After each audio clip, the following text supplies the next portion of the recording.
Тәуелсіздіктің 30 жылында Қазақстанда 10 мыңдаған компаниялар пайда болды. Біз олардың ішіндегі ең үздіктері жайында, елімізде ғана емес, шетелде де танымал болған қазақстандық брендтер туралы айтамыз. Почти все необходимые для здоровья вещества человек получает. Денсаулық үшін ең қажетті элементтерді адам сумен тамақтан алады.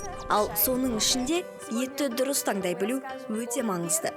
Бүгінгі шығарылымда біз күркетауық етін өнеркәсіптік өндіру бойынша Қазақстандағы алғашқы және жалғыз кәсіпорын Ордабасы құс туралы айтамыз.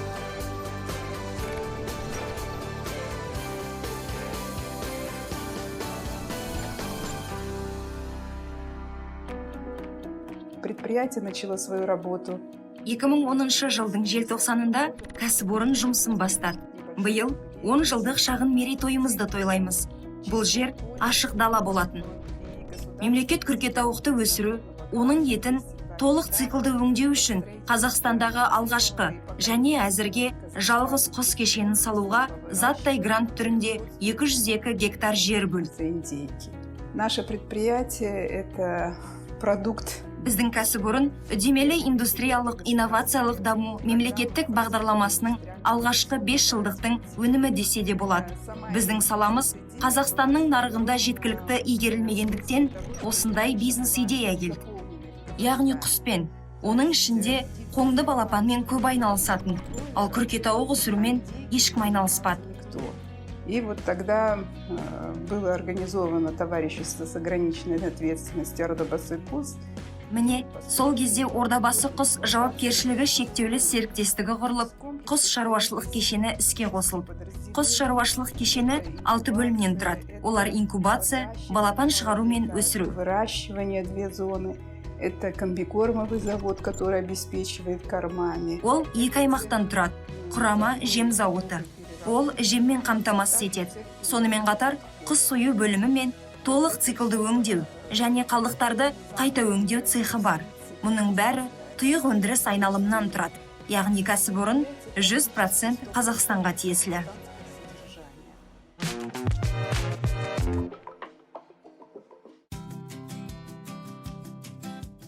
Канада мемлекетінен жұмыртқа өз температурасында келеді. Балапан шығар бөлімінде 28 күндей басып, балапан өсіру аймағына жөнелтіледі. Ол жерде 37-42 күн арасында өсіріледі. Серіктестік халықаралық стандарттарға және ветеринариялық заңнамаларына сәйкес салынғандықтан, жалпы тек өзіміздің жұмысшылардың, өзіміздің қызметкерлер, кіші буынды, аға буынды қызметкерлер құсхананың өзіне кіруге жуыну арқылы және де өзін залалсыздандыру арқылы кіріледі.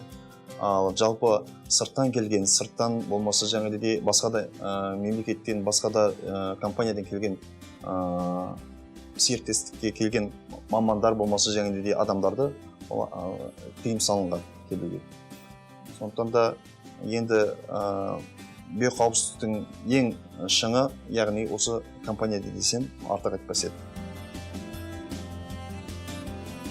Именно поэтому мы не делаем индейки прививки никакие, потому что это... Санитарлық қауіпсіздіктің барлық нормаларын сақтағандықтан күркетауыққа ешқандай екпе жасамаймыз. Күркетауық антибиотиктерді өте нашар қабылдайды. Сол себепті бастысы биоқауіпсіздіктің барлық шараларын қатаң ұстанамыз. Требование это соблюдать все меры биобезопасности. Етке келгенде де солай. Өзіміздің зертханамыз бар. Онда талдауға қажет барлық шайындыны алады. Сонымен қатар аутсорсингте басқа да зерттеулерді аламыз. Все необходимые анализы проводят параллельно. Оның бәрі сапаны тағы да тексеру үшін жасалады. Біз тек қана өзіміздің зертханамызбен шектеліп қалмаймыз. Сонымен қатар басқаларды тарту арқылы ешқандай бұзушылықтар болмағандығын тексеру, әрі оған көз жеткізу үшін жасалады. Проверить, удостовериться, и чтобы не было никаких нарушений. Ол еттің сапасына және оны тасымалдауға наразылық туындамау үшін жасалады. Транспортировки не было.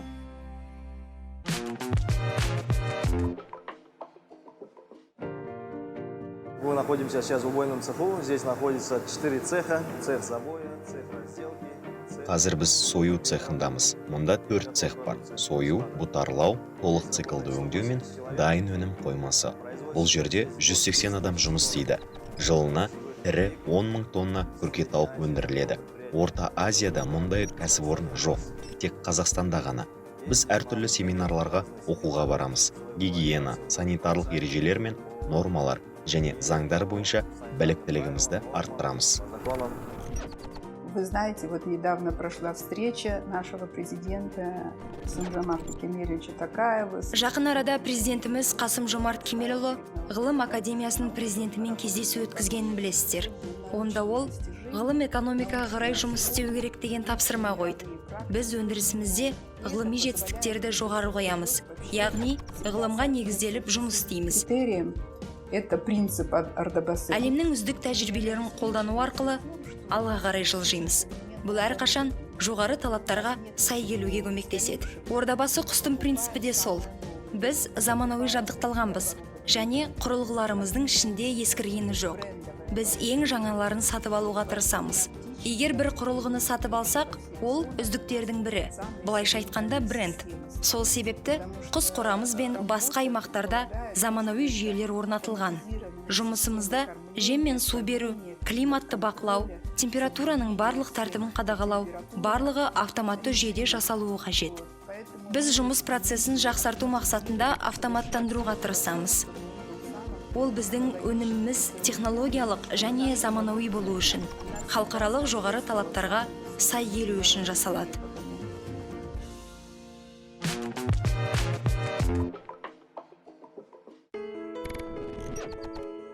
Совместно с Фондом науки был создан проект создания производства. Ғылым фондымен бірлесе отырып, күркетауық етінен қазақтың жеңсік асын әзірлейтін жоба жасадық. И мы закупили новое оборудование. Вот. Фонд бізді қолдағандықтан, біз жаңа жабдықтарды сатып алдық. Толық циклды өңдеу цехын жаңарту жұмыстарын жүргіздік. Казахстанцам 30 новых функциональных продуктов питания. Жақын арада қазақстандықтарға күркетауық етінен жаңа 30 функционалды тағам өнімдерін ұсынамыз. Оларды салауатты өмір салтын ұстанатындарға тұтынуға болады. Сондай-ақ оларды қант диабетімен ауыратындарға да жеуге болады. У нас все из индейки. Вот эта вся продукция, 36 наименований, это только... Бізде барлық өнім күркетауықтан жасалады. Мына 36 өнім атауының барлығы тек қана күркетауық етінен. Тек қазыға ғана жылқы майы мен ішегін қолданамыз. Изначально там, да, наши... Яғни біз арғаталарымыздың технологиясын қолданамыз. Ешқандай қоспасыз. Тұз, бұрыш пен сарымсақ. Яғни барлығы табиғи. Біз аз қоспа қосамыз. Ешқандай сұйық түтін қолданбаймыз. Бізде әмбебап термокамера бар. Мы уже отработали сырокопченые изделия, тоже у нас как бы есть. Шала қақталған өнімдеріміз бар. Әзірге ол қақталған төс еті, бадам шұжығы. Бұл желі де сұранысқа ие болады. Біз күнделікті бір нәрсе өндіреміз. Оны байқап көреміз. Сосын сөреге шығарамыз.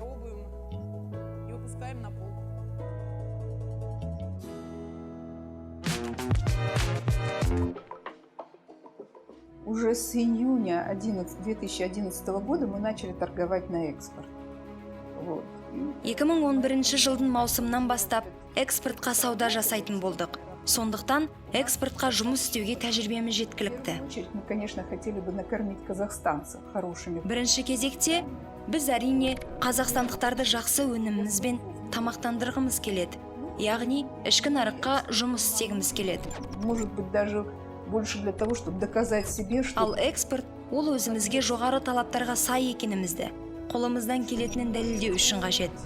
Вот у нас в планах экспорт вот в Объединенные Арабские Эмираты. Араб біріккен әмірлігіне, Әзербайжан елдеріне өнімімізді экспортқа жіберу жоспарда бар. Олар өнімімізге қызығушылығын білдірді. Сондықтан ет өндірісін кеңейту жайлы үлкен жоспарларымыз бар. Ордабасы құс является ведущим предприятием. Ордабасы құс өз саласындағы жетекші кәсіпорын.